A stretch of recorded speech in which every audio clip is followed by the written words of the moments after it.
Tallahassee police make a stunning announcement just 2 hours ago. Lori Paige's remains were found in Thomas County. This is not the story of a stranger hiding in the dark. It's not about a random act of violence. This is about a 12-year-old girl who went missing in 2023.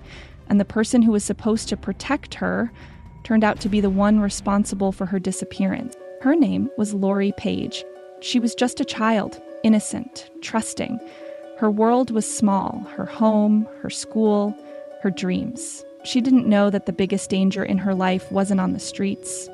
It was already inside her home, a disappearance that didn't make sense. On June 3, 2023, Lori's father called the police and reported her missing. He claimed that while he was at work overnight, Lori left the house carrying her backpack. No struggle, no sounds, no note, no signs of a break-in, just gone. And for a long time, that was the only story anyone had. No Amber Alert, no confirmed sightings, no body, just a child who disappeared from her own home in Tallahassee, Florida, and a father who said she ran away. But something wasn't right. Something felt off. Because as the days turned into weeks and the weeks into months, there was no trace of Lori, nothing. And slowly, the silence started to raise more questions than answers, the secret hidden in the woods. It would take nearly 2 years for the truth to surface. On April 5, 2025, fire crews in Thomas County, Georgia, conducted a controlled burn in a remote, overgrown area. They found something beneath the brush. Skeletal remains. Bones that didn't belong to an animal. A child-sized jawbone. Pieces of a life that had been hidden away. Within days, those remains were confirmed through DNA testing to be Lori Paige. She hadn't run away. She hadn't been kidnapped by a stranger. She had been discarded like garbage, buried under brush and mud, in a place only someone who planned it would think to hide a body. This isn't just a case, it's a betrayal, because the hardest thing to accept is this. While people were searching for Lori, while her name was fading from the headlines, the person who should have fought the hardest to find her already knew where she was. He knew because he put her there. The report said she had vanished. Her father said she ran away. But the deeper investigators dug into Lori Paige's disappearance, the more it became clear this wasn't a case of a missing child. It was a staged story, and the script was falling apart. The silence that spoke too loudly. Lori had no history of running away. She wasn't rebellious, didn't have enemies, and had no signs of distress visible to friends or teachers.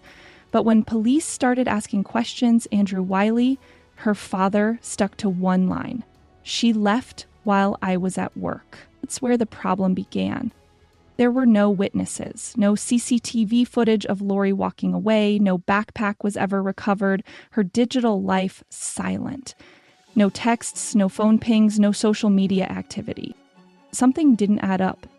Technology started to talk. Forensics began reconstructing the truth with data. Lori's phone went dark the same night Andrew claimed she left. It never pinged another tower. Andrew's cell location history placed him outside the home at hours that contradicted his work schedule. His search history was quietly damning. Remote forest trails, decomposition timelines, and how to erase location data. Investigators then looked at traffic cameras. He had claimed to be home, but footage showed his vehicle leaving and returning around the time Lori vanished. The cracks widened. As weeks passed, inconsistencies multiplied. He hesitated during questioning, avoided contact with extended family, refused to participate in community-led searches. Police brought in behavioral analysts who quickly flagged Andrew's responses as rehearsed, emotionally flat, and too controlled. Still, there wasn't enough yet to move to arrest. But behind the scenes, law enforcement was building a quiet case. When the woods gave an answer. Everything changed when skeletal remains were found, and although we already know that from part 1, what came after, the way police worked to confirm the truth, is what exposed the lie. DNA testing was expedited. Samples from Lori's toothbrush, her school records, and her father were used to confirm identity. Crime scene specialists analyzed the area of recovery, a place so remote only someone with prior planning could have reached it. Once confirmation came in, the pace of the investigation changed overnight, building the case. In just days, detectives revisited every detail. They re-examined the interior of Andrew's vehicle and found microscopic traces of blood. Recovered deleted messages using digital forensics. Tracked his financial activity, uncovering purchases for items like gloves, cleaning supplies, and trail maps weeks before Lori was reported missing. They didn't rush the arrest. They made sure there was no room for doubt. Sometimes investigations don't shout. They whisper. This one whispered in data logs, in deleted history, in gaps between statements. And slowly, those whispers formed a scream. He was there from the beginning, the one who called in the disappearance, the one who stood in front of cameras pretending to mourn, the one who convinced the world his daughter was missing, when in reality he knew exactly where she was. The name Andrew Wiley, Lori Paige's own father. Who was Andrew Wiley? To outsiders, Andrew was just a single dad, quiet, working overnight shifts, keeping to himself. But behind closed doors, there was a darker reality, one filled with control, isolation, and silence. He had full custody of Lori. Neighbors rarely saw the girl. Teachers said she often looked withdrawn, and there were subtle reports, whispers, that something wasn't right, but nothing ever concrete, nothing loud enough. Wiley knew how to operate under the radar. No priors, no violent records, just the image of a father doing his best, until that image shattered. The breaking point.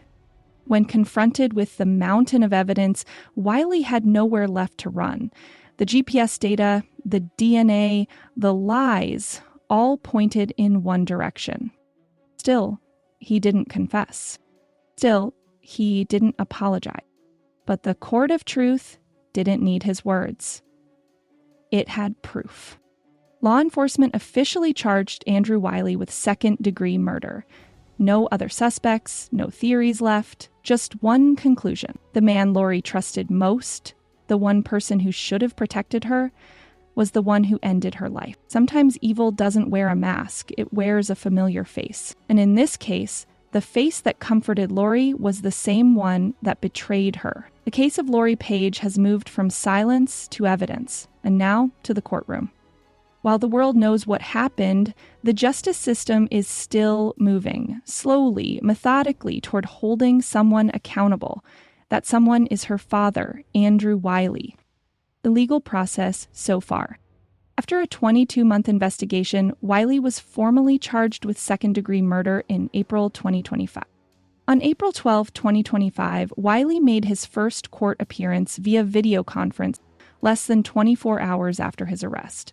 The judge denied bond, citing the seriousness of the evidence and the fact that Wiley had previously tried to flee the country, having purchased a one-way ticket to Puerto Rico, and destroyed digital devices in an attempt to cover his tracks. During the hearing, the state attorney requested no bond, and the judge agreed. Wiley was also assigned a public defender as he had no legal representation at the time. As of now, he remains in custody without bond. The case is still in the pre-trial stage. Prosecutors expect a long legal process, possibly extending into the next 2-3 years due to case complexity and court backlog. Though there have been rumors of prior abuse, including potential sexual abuse, no additional charges have been officially filed beyond second-degree murder. Lori's extended family has remained largely private, but the pain is undeniable. In interviews, they've expressed shock and heartbreak at learning the truth. Not only that Lori was gone, but that it was her own father who betrayed her. The public outcry has been powerful. Across Florida and beyond, people have taken to social media to demand justice. For many, this isn't just about Lori, it's about every child silenced behind closed doors. When justice moves slowly, it can feel like the world forgets. But we won't forget. Lori Paige's story reminds us that evil doesn't always come from outside. It can come from within. And the people closest to us can sometimes be the ones we never truly see. Thank you for watching, for caring, and for listening. If you believe in spreading awareness and standing up for those who can't speak for themselves, please subscribe to the channel. because justice is more than a verdict. It's a voice. And Lori deserves to be heard.